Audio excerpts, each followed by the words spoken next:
Hello friends, தாய்மை பகுதிக்கு உங்களை மீண்டும் அன்புடன் வரவேற்கிறேன்.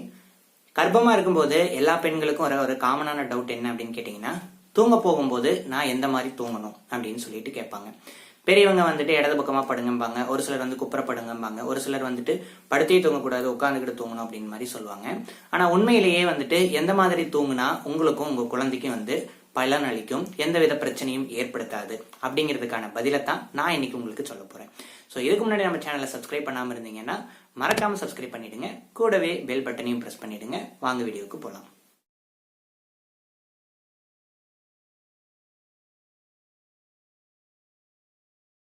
உறக்கம் அப்படிங்கிறது ஒருவரோட ஹெல்த்தியான லைஃபுக்கு ரொம்ப அத்தியாவசியமானது. ஒருவர் நல்லா தூங்கி எந்திரிக்கிறாங்க அப்படின்னாவே அவங்களோட அந்த நாள் வந்துட்டு ரொம்ப புத்துணர்ச்சியா இருக்கும். சோ கர்ப்பமா இருக்கும் போதுமே வந்துட்டு பாத்தீங்கன்னா நீங்க நல்லபடியா உறங்குறது, அதாவது குறைஞ்சது ஒரு 6 to 8 மணி நேரம் வந்துட்டு அன்இன்டரப்டடா நீங்க தூங்குனீங்க அப்படின்னா அது உங்களோட உடல்நலத்துக்கும் புத்துணர்ச்சியை கொடுக்கும்.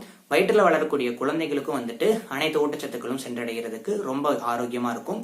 உங்களுக்கு கர்ப்ப காலத்துல ஏற்படக்கூடிய மூட் ஸ்விங்ஸ், ஹெட் ஏக்கு, தலைவலி, அது மாதிரி மலச்சிக்கல், பல விஷயங்கள் வந்துட்டு ஏற்படாம உங்களுக்கு வரக்கூடிய அந்த மன அழுத்தம் போன்ற விஷயங்களை தவிர்க்கிறதுக்கும் இந்த நல்ல உறக்கம் அப்படிங்கிறது ரொம்ப ஹெல்ப் பண்ணும். சோ கர்ப்பம் தரித்த ஆரம்ப காலத்துல வந்து பாத்தீங்கன்னா, அதாவது முதல் 3 மாசத்துக்கு நீங்க உங்க வயிற்றுல வளரக்கூடிய குழந்தை வந்துட்டு பெரிய அளவுல இருக்காது, உங்களோட வயிற்றுலயும் பெரிய அளவுல சேஞ்சஸ் இருக்காது. ஸோ உங்களோட வயிற்றுக்கான அந்த ப்ரெஷர் வந்து கம்மியா தான் இருக்கும். ஸோ அந்த டைம்ல நீங்க எந்த பொசிஷன்ல வேணாலும் தூங்கலாம்.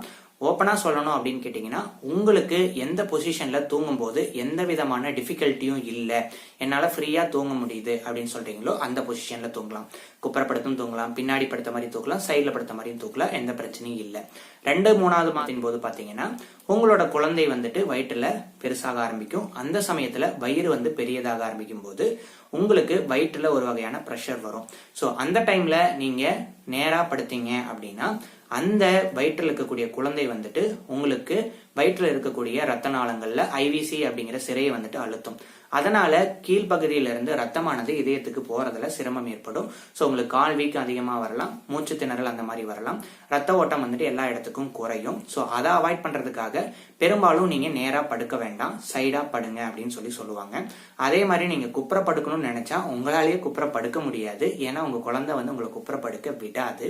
சைட்ல படுக்கும்போது வந்து பாத்தீங்கன்னா நீங்க இடதுபுறமாவும் படுக்கலாம், வலதுபுறமாவும் படுக்கலாம். ஒரு சிலர் வந்து வலதுபுறமா படுக்கும் போது அது வந்து உங்களுக்கு கல்லீரல் அழுத்தத்தை ஏற்படுத்தும், அதனால இடதுபுறமா படுங்க அப்படின்னு சொல்றாங்க. பட் அது பெரிய சேஞ்சஸ் வந்து ஏற்படுத்தாது. இதை நீங்க இடதுபுறமா படுக்கும்போது உங்களோட அந்த ரத்த ஓட்டம் சீரானதா இருக்கும், மற்ற ஆர்கன்ஸ்க்கும் எந்த பிரஷரும் இருக்காது, குழந்தைக்கும் போதுமான ஊட்டம் ரத்த ஓட்டம் கிடைக்கும். உங்களுக்கும் வந்து பாத்தீங்கன்னா தூக்கம் வந்துட்டு அடிக்கடி எந்திரிக்கிறது அந்த மாதிரி தொந்தரவுகள் இல்லாம இருக்கலாம். அதே மாதிரி நைட்டு தூங்கும் போது நான் குப்புறப்படுத்திட்டாலோ அல்லது ஒரு சைடா திரும்பிட்டாலோ நேரா படுத்துட்டாலோ பிரச்சனையா அப்படின்னு கேட்பீங்க. எந்த பிரச்சனையும் இல்லை. ஸோ ஒரு பொசிஷன்ல நீங்க ரொம்ப நேரம் இருக்கும்போது தான் வந்துட்டு அது அந்த ப்ரெஷர் கம்ப்ரெஷன் எல்லாம் ஏற்படுத்தும். நீங்க அப்பப்ப தூக்கத்துல வந்து திரும்பி படுக்கிறதுனால பெரிய அளவு தொந்தரவுகள் இருக்காது. ஸோ நீங்க இன்பிட்வீன் டைம்ல அலாரம் வச்சு எந்திரிச்சு நான் வந்து லெஃப்ட்ல தான் படுத்திருக்கிறேனா அப்படிங்கறத வந்து கன்ஃபார்ம் பண்ணணும் அப்படிங்கிற அவசியம் இல்லை. நீங்க எப்படி வேணாலும் படுக்கலாம். இல்ல உங்களுக்கு அடிக்கடி வந்து நைட்ல வந்துட்டு நீங்க திரும்பி படுத்துறீங்க அப்படின்னா பெட்டர் நீங்க லெஃப்ட் சைட் படுக்கும்போது ரைட் சைட் பக்கத்துல ஒரு தலைவாணி மாதிரி வச்சுக்கிட்டீங்க அப்படின்னா நீங்க இந்த பக்கம் திரும்புறீங்க அப்படின்னா அந்த பிரஷர் வந்து உங்களுக்கு இந்த பக்கம் ஏதாவது இருக்கு அப்படின்னு சொல்லிட்டு ஆட்டோமேட்டிக்கா நீங்க தூக்கத்திலேயே திரும்பி அந்த பக்கம் படுத்துடுவீங்க. சோ ஆரம்ப காலத்துல வந்துட்டு நீங்க எந்த மாதிரி வேணாலும் படுத்து தூங்கலாம். 2nd and 3rd trimester வந்து பாத்தீங்கன்னா பெட்டர் வந்துட்டு நீங்க லெஃப்ட் சைட்ல படுத்து தூங்குங்க. சோ உங்களோட கேள்விக்கான பதில் கிடைச்சிருக்கும் அப்படின்னு நம்புறேன். சோ நம்ம அடுத்த வீடியோல மீண்டும் ஒரு நல்ல தகவலோட சந்திப்போம். நன்றி.